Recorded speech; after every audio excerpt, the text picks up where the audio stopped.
또 내가 너희 모든 성읍에서 너희 일을 깨끗하게 하며 너희의 각 처소에서 양식이 떨어지게 하였으나 너희가 내게로 돌아오지 아니하였느니라. 여호와의 말씀이니라. 또 추수하기 석 달 전에 내가 너희에게 비를 멈추게 하여 어떤 성읍에는 내리고 어떤 성읍에는 내리지 않게 하였더니 땅 한 부분은 비를 얻고 한 부분은 비를 얻지 못하여 말랐음에 두세 성읍 사람이 어떤 성읍으로 비틀거리며 물을 마시러 가서 만족하게 마시지 못하였으나 너희가 내게로 돌아오지 아니하였느니라. 여호와의 말씀이니라. 내가 곡식을 마르게 하는 재앙과 깐부기 재앙으로 너희를 쳤으며 팥중이로 너희의 많은 동산과 포도원과 무화과 나무와 감람나무를 다 먹게 하였으나 너희가 내게로 돌아오지 아니하였느니라. 여호와의 말씀이니라. 내가 너희 중에 전염병 보내기를 애굽에서 한 것처럼 하였으며 칼로 너희 청년들을 죽였으며 너희 말들을 노략하게 하며 너희 진영의 악취로 코를 찌르게 하였으나 너희가 내게로 돌아오지 아니하였느니라. 여호와의 말씀이니라. 내가 너희 중에 성읍 무너뜨리기를 하나님인 내가 소돔과 고모라를 무너뜨림같이 하였으므로 너희가 불붙는 가운데서 빼낸 나무 조각같이 되었으나 너희가 내게로 돌아오지 아니하였느니라. 여호와의 말씀이니라. 하나님께서 거듭거듭 이스라엘을 향하여 회개하도록 기회를 부여하셨으며 여러 방면을 통해 그들로 회개할 것을 촉구하였으나 그들이 이를 끝내 거부하였음을 지적하고 있습니다. 본문에서 이스라엘로 회개케 하도록 사용하신 방편은 총 7가지 재앙으로 5회에 걸쳐 내리셨다고 말씀합니다. 여기에 해당하는 재앙은 기근, 가뭄, 곡식을 마르게 하는 것, 깐부기 재앙, 전염병과 전쟁, 지진 등으로 실로 고통스럽고 심각하며 두려운 양상을 지닌 것들이었습니다. 하나님은 이러한 재앙들이 결코 우연히 내려진 것이 아니라 하나님 자신이 직접 보내신 것임을 내가 란 표현을 반복 사용하심으로 명시하고 계십니다. 그렇다면 하나님께서는 왜 이러한 재앙을 북이스라엘에게 보내신 것입니까? 이에 대하여 하나님께서는 그들로 회개케 하기 위함이라고 말씀하셨습니다. 이는 본달락 매절 말미에 너희가 내게로 돌아오지 아니하였느니라 란 표현을 통해 분명하게 확인할 수 있는데, 이는 그들이 당신께로 돌아오기를 바라는 하나님의 애절한 마음을 반영한 것이라 할 수 있습니다.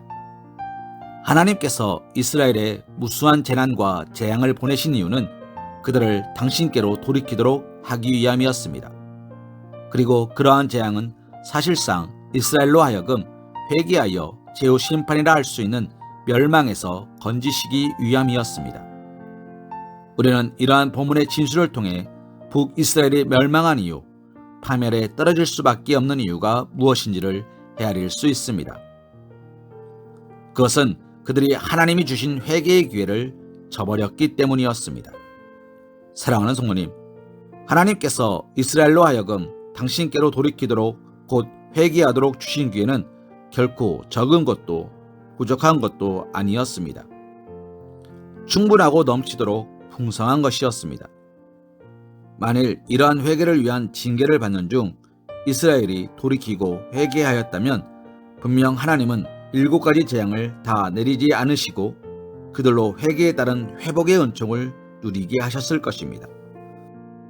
더욱 그들에게 최종적인 심판을 내리지 않으면 더 말할 것도 없을 것입니다. 그러나 이스라엘은 회개를 거부하였습니다.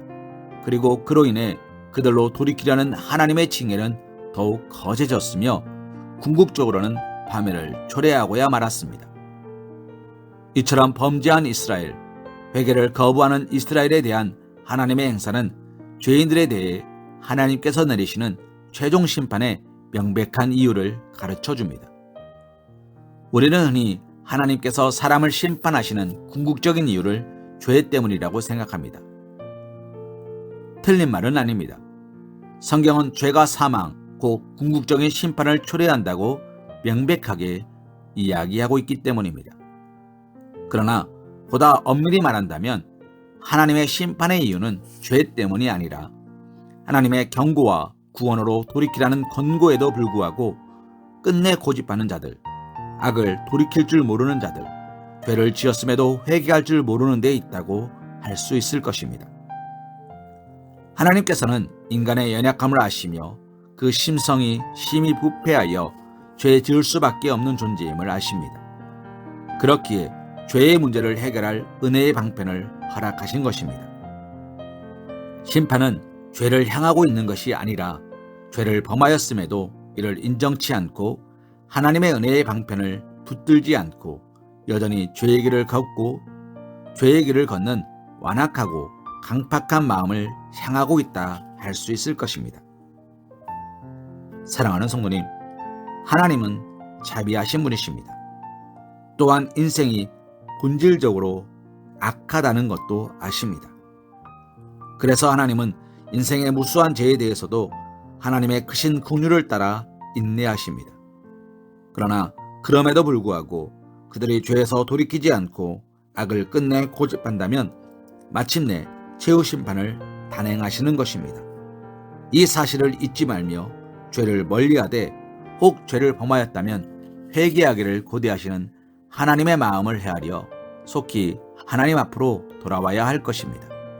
이에 대하여 보다 적극적으로 하나님을 아프게 하지 않을 뿐 아니라 하나님을 기쁘시게 하며 하나님을 영광스럽게 하는 선한 삶을 살며 의를 행하는 삶을 살아야 할 것입니다. 역대하 30장 8절 말씀으로 오늘의 말씀 묵상을 이어갑니다. 그런즉 너희 조상들 같이 목을 곧게 하지 말고 여호와께 돌아와 영원히 거룩하게 하신 전에 들어가서 너희 하나님 여호와를 섬겨 그의 진노가 너희에게서 떠나게 하라. 아멘.